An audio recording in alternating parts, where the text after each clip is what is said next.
Hi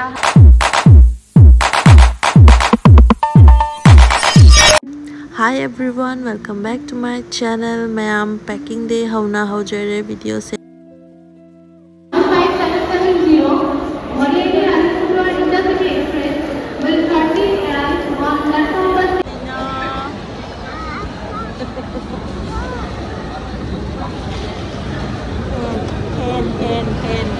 Pen se chào bra pen se buwan ni pen se chào bra ka chali na kai se na buwan na ta chali ra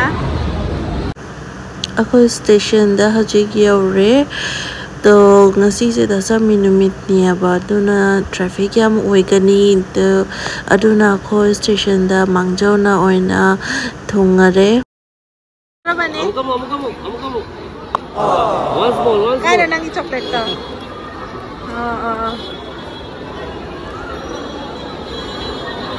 Charam dahil di loy nung sigo mata no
bro.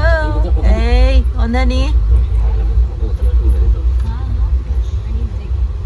Lugar tum lai na.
Dr. Musur Gulati male. Train manung da angau bi amalai re. Angau bi amalai re train manung da. Good morning ma'am. Akoy kuidre within 1 hour manung da akoy Silchar yaurani. Ajik ayuki pung 6 tare pung 3:30 da di Silchar yaurani. Nong thi mami ni.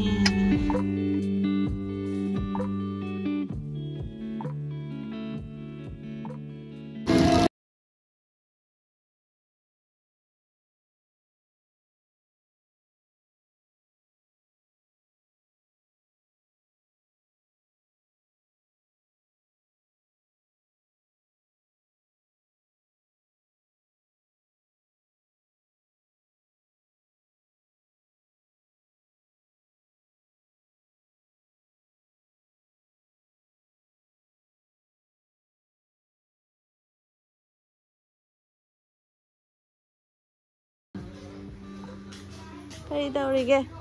Ma da komi kasi to ngare hey baby ma Hey! Kanano ne adite. Jare.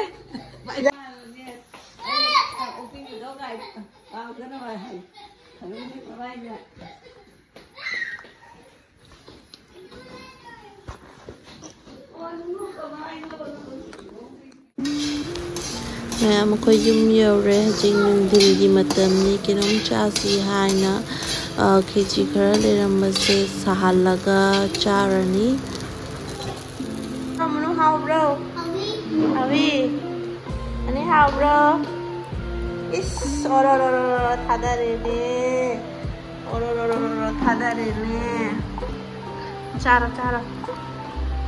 Wow, Hawi.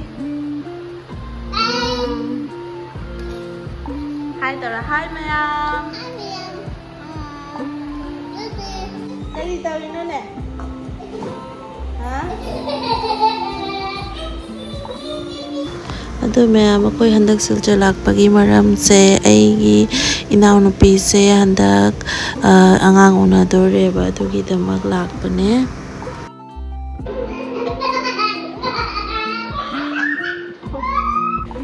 Mang là chúng nó cha là đây mà hàng chúng nó hòm quá thì mình nói thì con mà ô lan gì đó ô lan nhà mất đồ rồi nè mình trả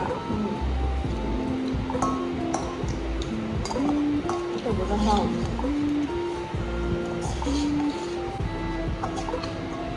không mua bài cái gì mà không bắt là bác sĩ nó phải làm cái gì mà đi xin lỗi mà xin nói cái gì mình có làm gì thì nó đặt mình thấy mong là được không phải thôi Kata gue ini kayak gue dan masih gitu lah. Gue udah berdua. Gue dan aku bisa begitu masih udah.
Hào đấy, mát à? Lu chỉ tao rồi du.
Bye.